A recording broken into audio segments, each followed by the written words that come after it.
괜찮아요. 다 찾을 겁니다. 다요? 전부요? 그래요, 전부요. 내 돈이지만 마음이 없는데 여긴 둘 이유가 없어요. 고객님, 그러시면 안 됩니다. 위험합니다. 차라리 저희가 관리해드리면. 관리요?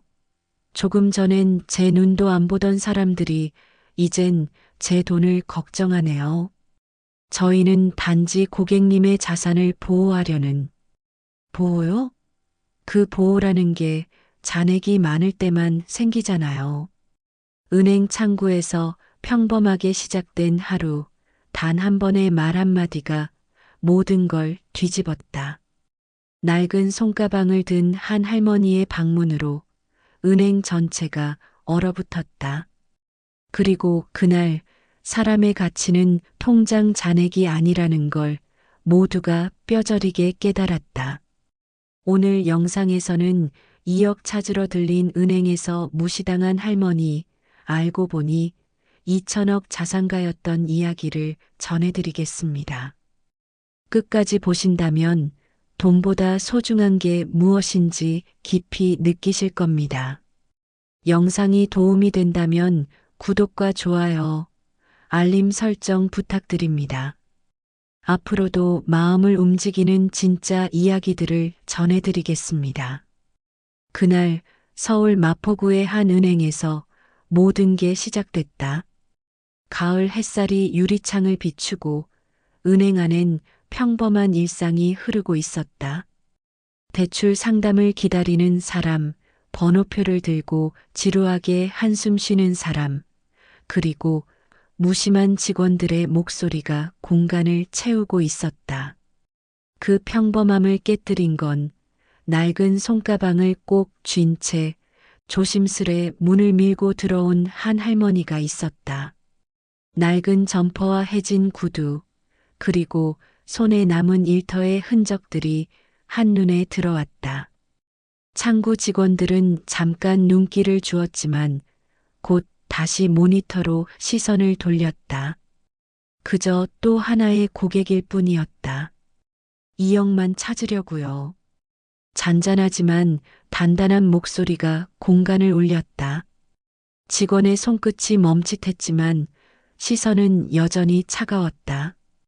신분증이요, 통장요. 툭 던지듯 내뱉은 말. 그 말은 공기 중에 묘한 냉기를 남겼다. 창구 위로 얇은 종이 한 장이 건네지고 키보드가 바쁘게 두드려졌다. 그러나 그 다음 순간 모든 움직임이 멈췄다. 직원의 눈동자가 커졌다. 입술이 떨렸고 화면을 2번, 3번 확인했다. 그때까지만 해도 아무도 몰랐다. 지금 이 평범한 순간이 한 사람의 인생이 세상을 뒤집는 서막이 될 줄은. 잠시만요. 직원의 목소리가 갈라졌다. 주변 동료들이 고개를 들었다. 바로 그 순간부터 은행의 공기가 달라지기 시작했다. 아무도 멈추지 못했다. 아니, 멈추려 하지 않았다. 돈 앞에서 사람의 진짜 얼굴이 드러나고 있었다. 박순자 씨는 대전역 근처에서 순자분식을 40년 넘게 운영해온 사람이다. 새벽 4시 반이면 가게 불을 켜고 밀가루 반죽부터 시작했다. 하루 종일 불 앞에 서 있어도 단 한 번도 투정을 부리지 않았다. 손님들이 순자 씨 떡볶이는 유난히 따뜻하다고 말하곤 했다. 그러나 그 따뜻함은 삶의 온기보다 버텨야 했던 세월의 불길에 더 가까웠다. 남편은 20년 전에 먼저 떠났고 세 자식은 각자 도시로 흩어졌다. 연락은 드물었지만 섭섭하진 않았다. 자식들은 각자 삶이 있고 본인은 여전히 하루 세끼 손수 만들어 파는 게 익숙했다. 그렇게 쌓인 돈은 은행 통장 안에 고스란히 잠들어 있었다. 그 통장은 순자 씨에게 단순한 숫자가 아니었다. 젊은 시절 아이들 학비를 내느라 손에 쥔 돈을 바로 내줘야 했던 기억. 김장철이면 동네 어르신들 반찬까지 챙기느라 쓴 돈. 그리고 가끔은 내일을 걱정하지 않으려 애써 웃던 밤들. 그 모든 시간이 숫자 하나하나로 쌓인 결과였다. 그 금액이 커졌다는 사실을 스스로도 실감하지 못했다. 매달 조금씩 넣다 보니 어느새 엄청난 액수가 되어 있었다. 하지만 은행 직원이 그걸 알아봐 줄 거라곤 생각하지 않았다. 서울에 올라온 건 오직 한 가지 이유였다.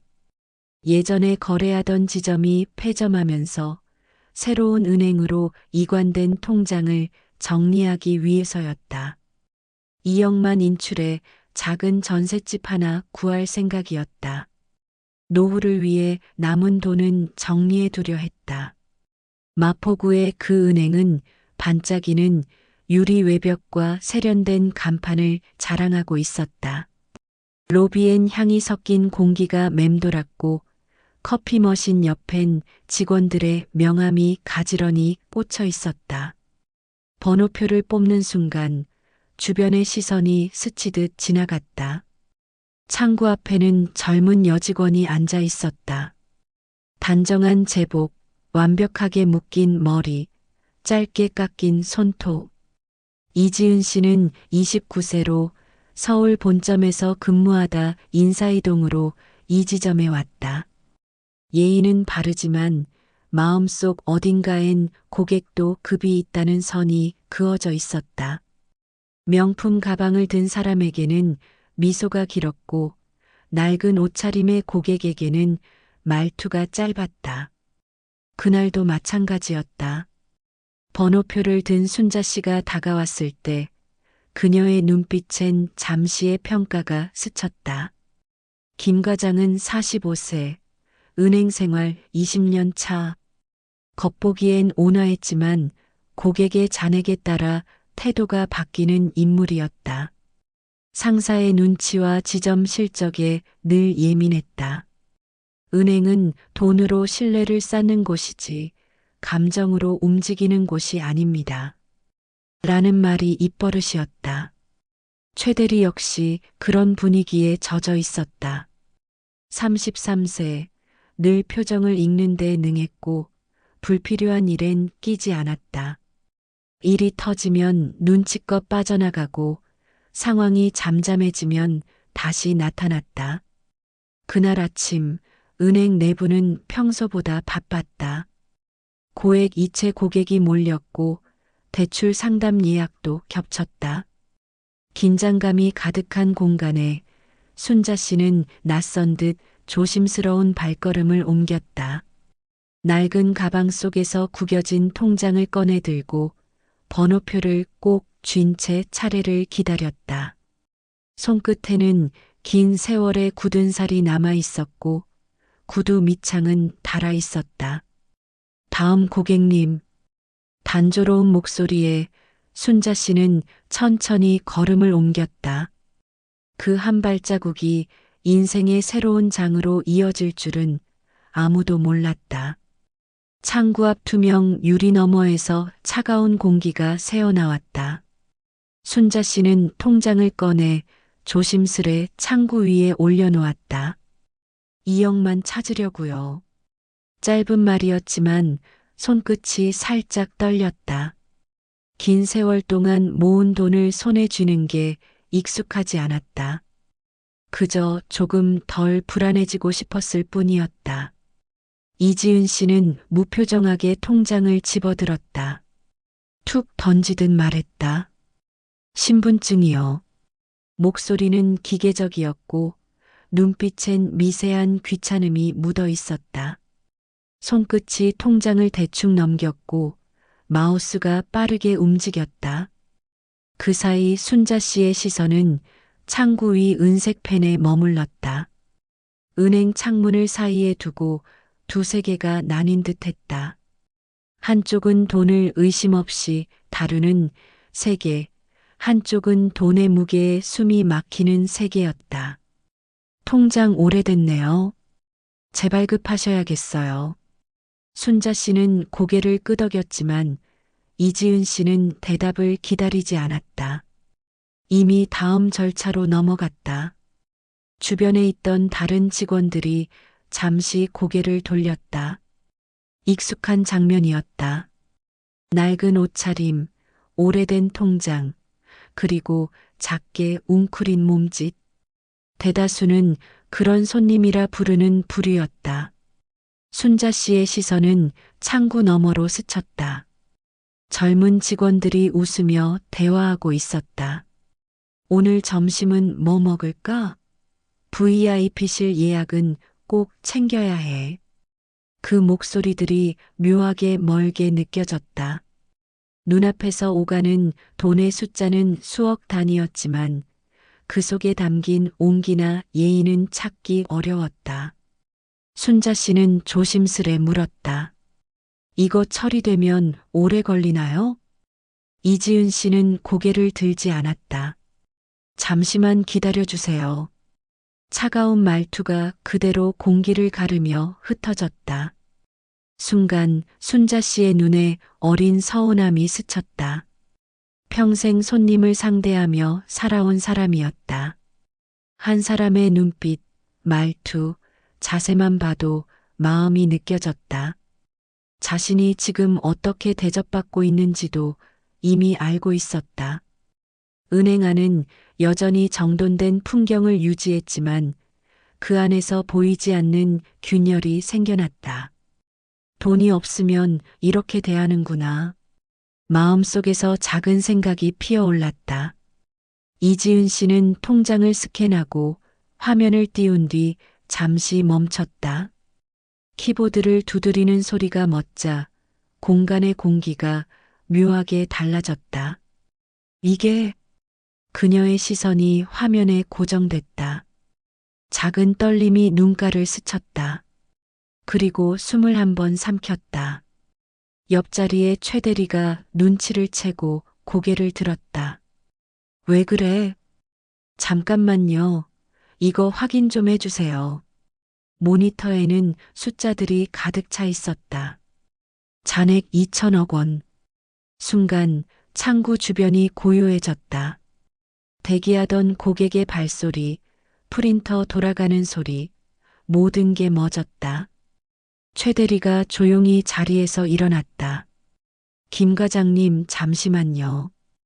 은행의 공기가 단숨에 바뀌었다. 조금 전까지만 해도 아무도 신경 쓰지 않던 낡은 손가방 하나. 그 안이 지금은 온 은행을 뒤흔들 비밀의 상징이 되어 있었다. 이지은 씨의 손끝이 떨렸다. 화면에 떠 있는 숫자를 아무리 다시 봐도 오류가 아니었다. 잔액 2천억 원. 이건 지점 전체의 예금 총액 중 상당 부분에 해당하는 금액이었다. 잠시 시선이 멈춘 채 숨이 막히듯 굳었다. 손바닥에 땀이 차오르고 마우스가 미세하게 흔들렸다. 순자 씨는 그런 변화를 눈치챘다. 잠깐 전까지만 해도 무심하던 얼굴이 하얗게 질려 있었다. 왜 그러세요? 조심스레 묻는 목소리에 이지은 씨는 급히 말을 바꿨다. 아닙니다. 잠시만 기다려주세요. 그 말 한마디에 이미 무언가 달라졌다는 걸 느꼈다. 뒤쪽 사무실 문이 열렸다. 김 과장이 서류를 들고 나오다 상황을 알아차렸다.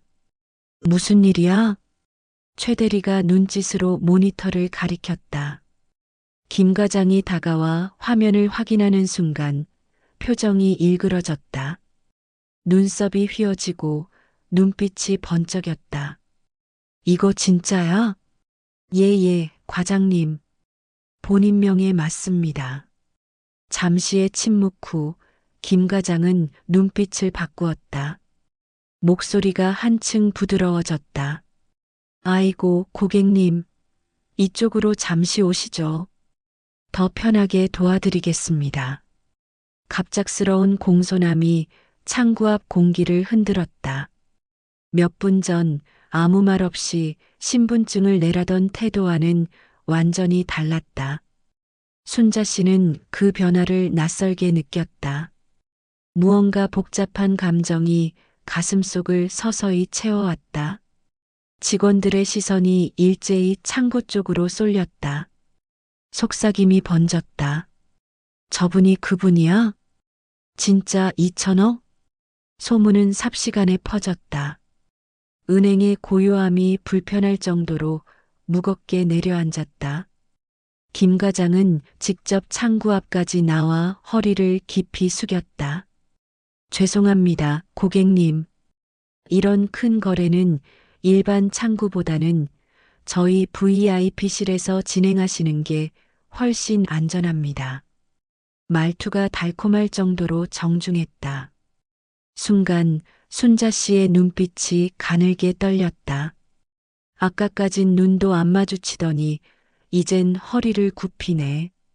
그 말은 마음속에서 메아리 쳤다.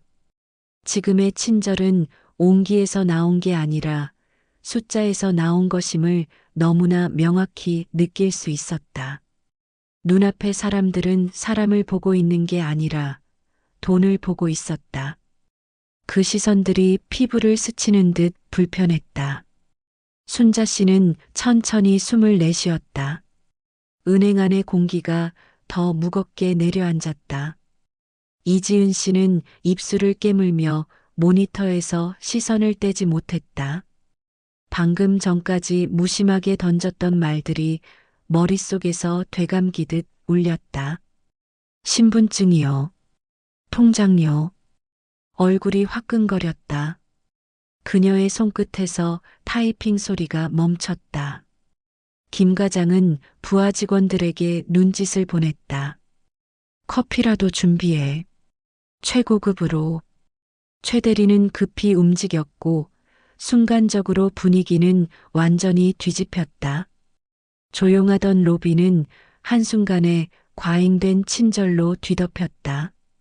웃음소리, 정중한 인사, 안내 멘트. 그러나 그 안엔 진심이 없었다. 순자 씨는 그 모든 걸 담담히 바라봤다. 가방을 무릎 위에 올려놓고 낡은 통장을 바라봤다. 그 종이 조각 하나가 지금 이 사람들의 태도를 바꾸고 있었다. 그때부터 마음속에 묘한 생각이 싹 텄다. 이 돈이 사람을 이렇게 만드는구나. 손끝이 서서히 움찔했다. 통장을 쥔 손이 조금 더 단단해졌다. VIP실 문이 닫히는 순간 은행의 공기가 달라졌다.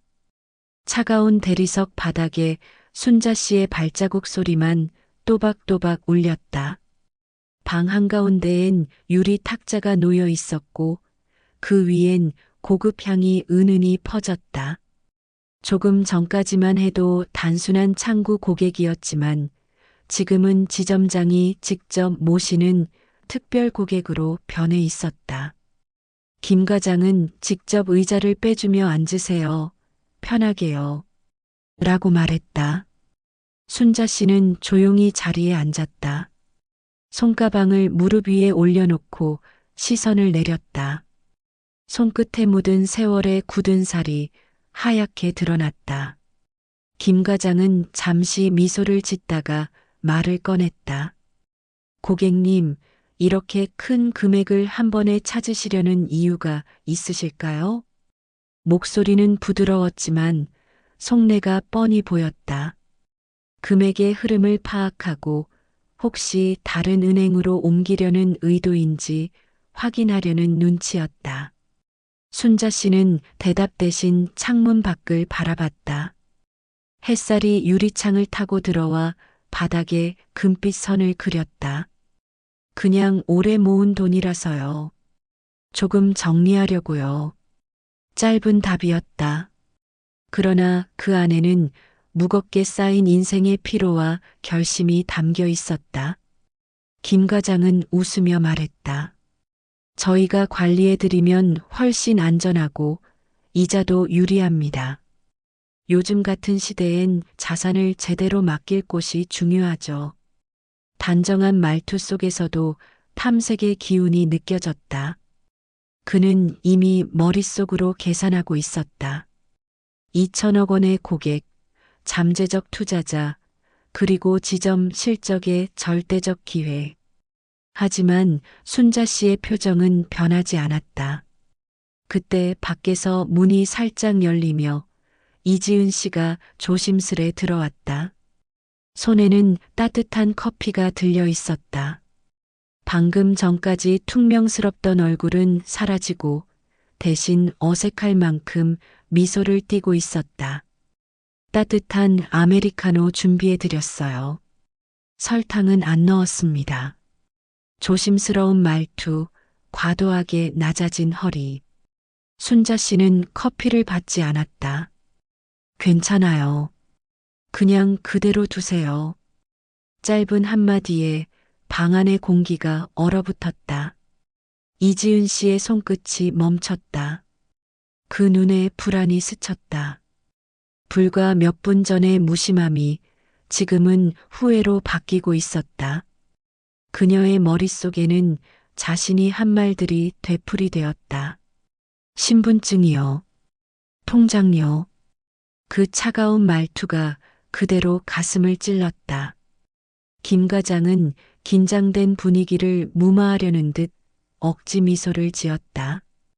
고객님, 사실 이렇게 큰 금액은 저희가 안전 절차를 거쳐야 해서요. 인출하신다면 시간이 조금 걸릴 수도 있습니다. 다만 저희가 특별 관리를 약속드리죠. 그 말은 배려처럼 들렸지만 실상은 붙잡아두기 위한 제안이었다. 순자 씨는 조용히 고개를 끄덕였다. 하지만 속에서는 이미 다른 생각이 피어나고 있었다. 오랜 세월 사람을 상대하며 배운 것이 있었다. 말은 친절할수록 진심이 숨겨지기 쉽다는 것, 그리고 웃음 뒤엔 계산이 숨어 있다는 것.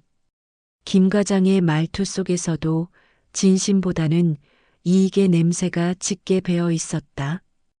그때 문틈으로 직원들의 속삭임이 들려왔다.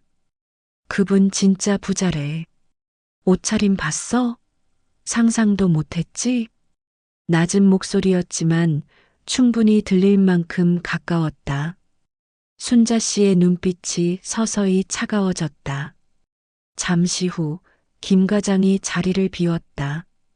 이지은 씨만 남아 어색하게 서 있었다. 침묵이 길어지자 그녀가 입을 열었다. 죄송합니다. 아끼는 제가 몰라서 그랬어요. 순자 씨는 그 말을 들었지만 아무 대답도 하지 않았다. 조용히 가방을 열고 낡은 통장을 꺼내 탁자 위에 올려놓았다. 그 순간 눈앞의 모든 공기가 무겁게 내려앉았다. 이지은 씨는 손끝을 꼭 쥐었다. 왜 그땐 그렇게 말했을까? 속에서 묘한 감정이 뒤섞였다. 부끄러움, 후회, 그리고 두려움. 그리고 순자 씨는 아주 천천히 입을 열었다. 사람의 값은 숫자로 매길 수 없어요. 목소리는 낮았지만 방 안을 울릴 만큼 단단했다. 그 말 한마디가 모든 상황을 바꿔놓았다. VIP실의 공기는 숨이 막힐 만큼 무거워졌다. 김 과장은 문을 닫고 돌아오며 억지 웃음을 띄었다. 고객님, 사실 이렇게 큰 금액은 인출 절차가 까다롭습니다.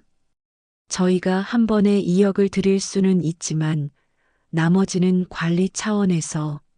말이 끝나기도 전에 순자 씨의 시선이 그를 멈추게 했다. 낡은 손가방 위에 얹힌 손끝이 미세하게 떨리고 있었다. 그러나 그 떨림엔 두려움이 아니라 결심이 깃들어 있었다. 괜찮아요. 다 찾을 겁니다. 단호한 말이었다. 김 과장의 얼굴이 굳었다. 다요? 전부요? 그래요. 전부. 그 짧은 대화에 방 안의 온도가 확 떨어졌다.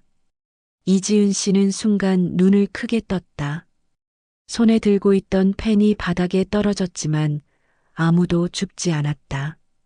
김 과장은 침을 삼켰다. 고객님, 그건 너무 급하십니다. 이렇게 큰 돈을 현금으로 인출하면 위험합니다. 차라리 일부는 저희가 관리해드리면. 관리요? 순자 씨의 목소리가 낮게 가라앉았다.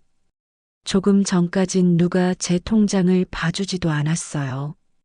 그때는 관리가 필요 없었는데 이젠 갑자기 위험하대요. 그 말에 김 과장의 입술이 굳어졌다. 순자 씨의 눈빛이 똑바로 그를 향했다. 오래 참고 오래 맞서온 인생에서 나오는 힘이었다. 평생 모은 돈이에요. 피 묻은 돈이에요. 하루 종일 일해서 남들 점심 먹을 때 라면 한 그릇으로 버티면서 모은 돈이에요. 그 목소리는 조용했지만 벽에 부딪히는 듯 울렸다. 이지은 씨는 고개를 숙였다. 눈가가 젖어들었다. 손끝을 꼬집으며 버텼지만 양심이 몸 안에서 뒤틀렸다. 자신이 놓친 한 사람의 온기가 이제야 보였다. 그때 문 밖에서 누군가가 고개를 내밀었다. 김 과장님, 본점에서 전화 왔습니다. 2천억 계좌 관련해서. 순간 김 과장의 얼굴이 하얗게 질렸다. 전화 끊지 말고 기다려. 곧 나갈게. 그러나 시선은 여전히 순자 씨에게서 떨어지지 않았다. 김 과장은 미소를 억지로 지었다. 고객님, 절대 오해하지 마세요. 저희는 단지 고객님의 자산을 보호하려는 의도입니다. 그 보호라는 게 잔액이 많을 때만 생기네요. 아니요, 그런 뜻은 있어요. 순자 씨의 말은 짧았지만 단단했다. 지점장이 아무리 말을 바꾸려 해도 이미 진심은 드러났다. 순자 씨는 가방을 열었다. 그 안에는 오래된 노트가 있었다. 구겨진 영수증과 메모지 사이로 수십 년 동안 손으로 적은 수입 내역이 가득했다. 이게 내 인생이에요. 은행이 도와준 적 한 번도 없어요. 다 내 손으로 벌었어요. 그 손끝이 노트를 쓸어내렸다. 한 줄 한 줄마다 노동의 냄새가 배어 있었다. 이지은 씨는 더 이상 눈을 들지 못했다. 모간이 메이고 입술이 타들어갔다. 그냥 통장 하나였는데 그 안에 이런 세월이 있었네. 양심이 무겁게 내려앉았다. 그때 순자 씨가 손가방 안에서 무언가를 꺼냈다. 지폐 묶음 한 다발이었다. 손끝으로 오래 만진 흔적이 남은 5만 원권. 그 하나하나가 인생의 흔적처럼 구겨져 있었다. 이건 내가 모은 피 같은 돈이에요. 김 과장이 말을 잃었다.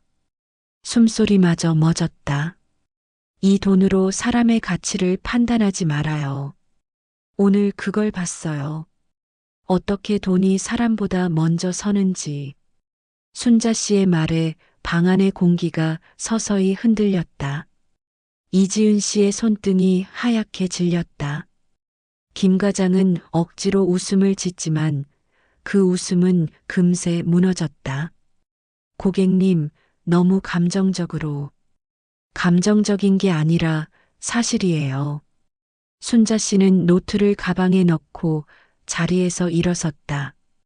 의자 다리가 대리석 바닥을 스치며 낮은 마찰음을 냈다. 그 소리가 묘하게 뼈에 와닿았다.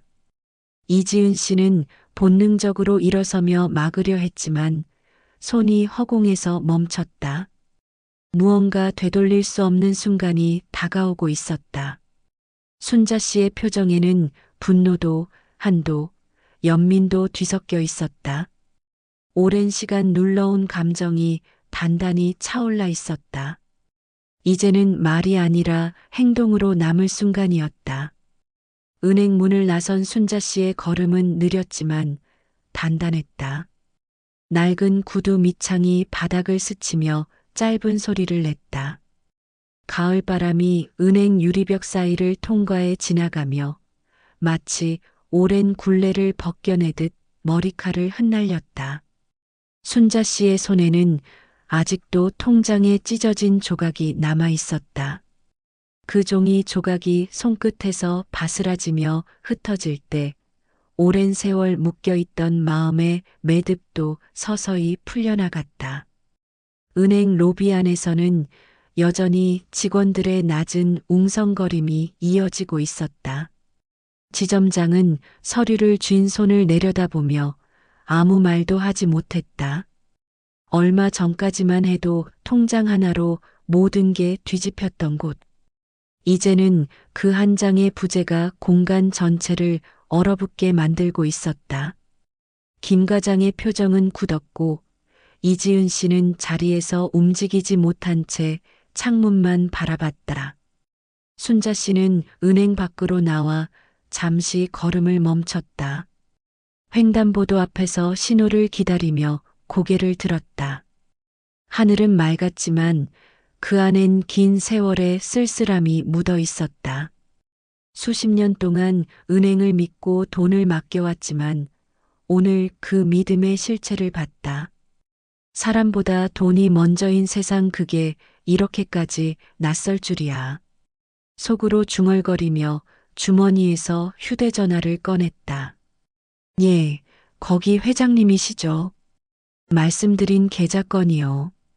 네, 전부 정리할게요. 목소리는 낮았지만 분명했다. 그녀의 인생을 지켜온 오랜 거래처, 평소 자신을 박사님이라 부르며 공경하던 회장에게 전화를 걸었다. 순자 씨가 운영하던 분식집 건물과 토지는 이미 재단 명의로 바뀌어 있었고 그 재단의 실질적 주인이 바로 자신이었다. 은행은 바꿔요. 여긴 마음이 없어요. 짧고 명확한 한마디였다. 그 통화는 그저 하나의 전화처럼 들렸지만 은행 입장에서는 거대한 폭풍의 시작이었다. 본점에서 연결된 고액 예금, 계좌 수십 개가 연달아 해지되기 시작했다. 모든 기록의 시작은 박순자 명의. 김 과장이 다급하게 본점에 연락을 넣었지만 이미 늦었다. 지점의 서버창에는 대량 인출 요청이라는 문구가 붉은색으로 떠올랐다. 은행 안은 순식간에 긴장으로 뒤덮였다. 직원들이 모니터를 확인하느라 정신이 없었다. 지점장님, 2천억 전체 인출 요청이 본점에서 승인됐습니다. 누군가 외쳤지만 아무도 그 말의 무게를 감당하지 못했다. 그 말이 떨어지는 순간 김 과장의 얼굴은 창백해졌다. 이지은 씨는 손끝을 떨며 그 화면을 바라봤다. 순자 씨가 방금 지나쳤던 자리에 아직도 남은 온기가 느껴졌다. 이게 진짜 부자였구나. 돈이 아니라 마음이 있는 사람. 가슴이 저릿하게 조여왔다. 아까 던지듯 내뱉었던 말들이 다시 머릿속을 때렸다. 신분증이요. 통장요. 그 무심한 말 한마디가 지금 이 모든 결과의 시작이었다. 밖에서는 여전히 평온한 하루가 이어지고 있었다. 버스 정류장 앞에 앉은 사람들, 스마트폰을 바라보는 젊은이들, 그 틈에서 순자 씨는 조용히 벤치에 앉았다. 손가방을 무릎 위에 올려놓고 잠시 눈을 감았다. 은행 안의 혼란과 대비되는 잔잔한 평화가 그녀의 얼굴 위로 내려앉았다. 그 순간 휴대전화로 메시지가 도착했다. 2천억 원 전액 출금 완료. 짧은 문장 하나가 그동안 눌러왔던 세월의 억눌림을 풀어냈다. 순자 씨의 입가에 미세한 미소가 번졌다. 멀리서 은행 건물 안의 사람들은 여전히 우왕좌왕했다. 김 과장은 본점과 통화를 이어가며 목소리를 높였고 직원들은 어찌할 바를 몰랐다. 이지은 씨는 자리에 앉아 고개를 숙였다. 눈물이 한 방울 서류 위로 떨어졌다. 그 물방울이 잉크를 번지게 했다. 그 번진 자국은 마치 한 사람의 마음이 조금 늦게라도 녹아내리는 모습 같았다. 순자 씨는 고개를 들어 하늘을 봤다. 햇살이 유리벽에 부딪혀 눈부시게 반사됐다. 손가방 속에는 돈이 아닌 무게가 있었다. 세상에 대한 단호한 결심, 그리고 자신을 잃지 않겠다는 의지. 이제야 숨이 트이네. 그 말 한마디와 함께 순자 씨는 은행을 등지고 걸음을 옮겼다. 뒤돌아보지 않았다. 그날 오후 마포구의 그 은행은 완전히 멈춰 있었다. 고객의 발걸음이 줄을 섰지만 창구는 하나도 열리지 않았다. 모든 직원이 긴급 회의에 소집되었고 VIP실의 블라인드는 내려져 있었다. 아침까지만 해도 평범했던 하루는 한 사람의 결심으로 전혀 다른 날이 되어 있었다. 김 과장은 본점과의 화상회의에서 거칠게 서류를 넘겼다. 이마에는 땀이 번졌고 목소리는 점점 높아졌다. 제가 분명히 말씀드렸습니다. 고객 응대에서 오해가 있었을 뿐입니다. 그런데 왜 이렇게까지? 그러나 본점의 답은 차가웠다. 고객 불만으로 인한 대량 인출 사태는 지점 책임입니다. 대응이 미흡했습니다. 그 말 한 줄로 모든 책임이 그에게 돌아왔다. 그날 오후 김 과장은 자리에서 물러났다. 책상 위엔 명패만이 남아 있었다. 그가 떠난 뒤에도 은행 안의 공기는 풀리지 않았다. 돈이 빠져나간 자리보다 더 깊은 것은 신뢰가 빠져나간 자리였다. 이지은 씨는 퇴근 후에도 한참 동안 자리에서 일어나지 못했다. 하루 종일 손끝에 남아있는 통장의 질감을 떠올렸다. 그 낡은 종이 한 장 안에 담겨 있던 세월, 그걸 알아보지 못한 자신이 너무 부끄러웠다. 거울 앞에서 제복을 벗으며 문득 깨달았다. 나는 사람을 본 게 아니라 통장 잔액을 봤구나. 눈가에서 뜨거운 것이 흘러내렸다. 며칠 뒤 지점 내부 공지는 전 직원에게 전달되었다. 고객 응대 태도 개선을 위한 전 지점 교육 시행. 문서에는 아무 이름도 없었지만 모두가 알고 있었다. 그 교육이 누구로부터 시작되었는지를. 순자 씨는 대전으로 돌아왔다. 대전역 광장에서 내려 천천히 걸음을 옮겼다. 가게 앞에 낡은 간판 순자 분식은 여전히 그대로였다. 문을 열자 오래된 튀김 냄새와 반죽 냄새가 섞여 익숙한 공기가 밀려왔다. 식탁 위에는 하루 전에 반죽해둔 밀가루 덩어리가 있었다. 손에 힘이 조금 빠졌지만 그 손끝의 감각은 여전했다. 그날 이후로 순자 씨는 은행을 멀리했다. 대신 자신이 모은 돈의 일부를 작은 장학재단에 기부했다. 가난해도 마음이 따뜻한 아이들이 세상에 더 많아졌으면 좋겠어요. 기부 명단에 적힌 그 한 줄의 문장은 조용했지만 많은 사람들의 마음을 움직였다. 신문 한 켠에 작게 실린 기사 제목. 무명 고객의 2천억 전액 인출, 은행 신뢰 흔들어. 그 짧은 문장은 사회의 곳곳에서 회자되었다. 은행은 연일 뉴스에 오르내렸고 사람들은 그 할머니 이야기를 입에 올렸다. 그 누구도 이름을 정확히 몰랐지만 모두가 그 마음을 기억했다.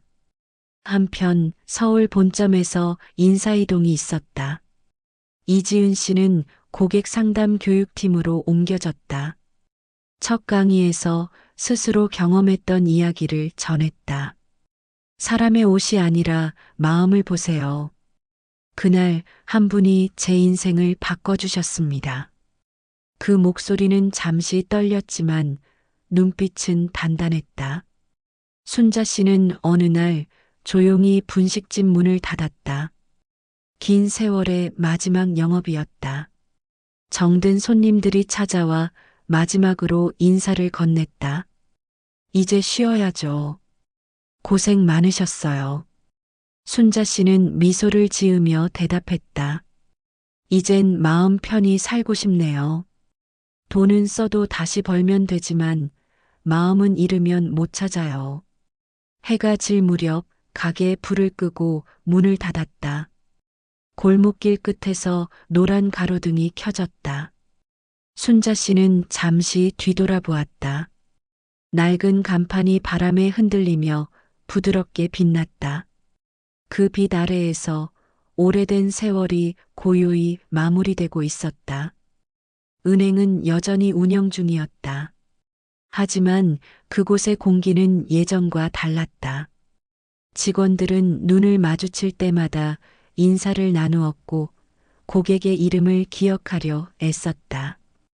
돈보다 사람을 먼저 보는 법을 조금씩 배워가고 있었다. 그날의 작은 사건이 남긴 건 단순한 충격이 아니었다. 그건 한 세대가 잊고 있던 존중이라는 단어였다. 그리고 그 존중을 다시 배우게 한 건 화려한 부자가 아니라 한 평생을 묵묵히 살아온 노인이었다. 며칠이 지나도 마포구 은행의 이야기는 사람들 입에서 사라지지 않았다. 낡은 점퍼를 입은 노인이 통장을 찢었다는 소식은 인터넷 게시판에서 빠르게 퍼져나갔다. 처음엔 단순한 해프닝으로 여겼던 사람들도 사연을 알게 되자 조용히 입을 다물었다. 돈보다 중요한 건 사람이다. 짧은 그 한마디가 사람들의 마음속 깊이 남았다. 은행은 결국 공식 사과문을 냈다. 모든 고객은 평등하며 외모나 잔액에 따른 차별은 있어서는 안 됩니다. 그러나 그 문장은 너무 늦게 나왔다. 이미 세상은 한 사람의 행동을 통해 더 진실된 반성을 마주하고 있었다. 뉴스 속 기자의 목소리가 잔잔히 흘러나왔다. 마음이 없는 곳에는 돈도 머물 수 없다는 걸 보여준 사건이었습니다. 대전의 좁은 골목 끝 순자 씨의 작은 분식집 간판은 더 이상 켜지지 않았다. 대신 같은 자리에는 순자장학회라는 현판이 걸려 있었다. 매달 지역 아이들이 와서 따뜻한 밥을 먹고 공부를 배우고 함께 웃었다. 그 아이들의 웃음소리가 저녁 하늘에 퍼질 때마다 세상은 조금 더 따뜻해졌다. 돈이 사라진 자리에 남은 건 마음이었다. 한겨울, 이지은 씨가 대전을 찾았다. 손에는 작은 꽃다발이 들려 있었다. 낯선 건물 앞에 서서 현판을 바라보다가 조용히 머리를 숙였다. 감사합니다. 그 한마디가 눈물처럼 흘러나왔다. 그날의 후회는 여전히 가슴속에 남아 있었지만 그 후회가 자신을 바꾸는 힘이 되었다. 순자 씨는 여전히 검소한 옷차림이었다.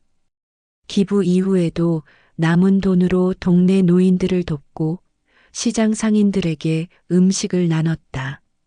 사람들은 이제 그를 돈 많은 부자라 부르지 않았다. 대신 마음이 큰 사람이라 불렀다. 그리고 그 말은 그 어떤 부호보다 존경스러웠다. 가끔 은행에서 보냈던 날을 떠올리면 마음 한켠이 시리게 아팠다. 하지만 후회는 없었다. 그날 통장을 찢은 건 분노가 아니라 결심이었다. 사람의 온기를 믿고 싶은 마지막 선택이었다. 해가 지는 저녁, 순자 씨는 재단 창가에 앉아 아이들이 뛰노는 모습을 바라봤다. 웃음소리가 바람을 타고 들려왔다. 그 소리 속에서 세월의 상처가 조금씩 치유되는 듯 했다. 이게 진짜 부자지. 그 한마디를 남기며 순자 씨는 창밖의 노을을 조용히 바라봤다. 세상은 여전히 돈으로 돌아가지만 그 돈을 어떻게 쓰느냐가 사람의 품격을 정한다. 누군가는 통장을 잃었지만 누군가는 그 안에서 마음을 되찾았다. 여러분은 어떻게 생각하시나요? 사람의 가치는 정말 돈으로만 매길 수 있을까요? 댓글로 여러분의 생각을 남겨주세요. 이 이야기가 마음에 남았다면 구독과 좋아요, 그리고 알림 설정으로 다음 이야기도 함께 해주세요. 오늘도 끝까지 시청해주셔서 감사합니다.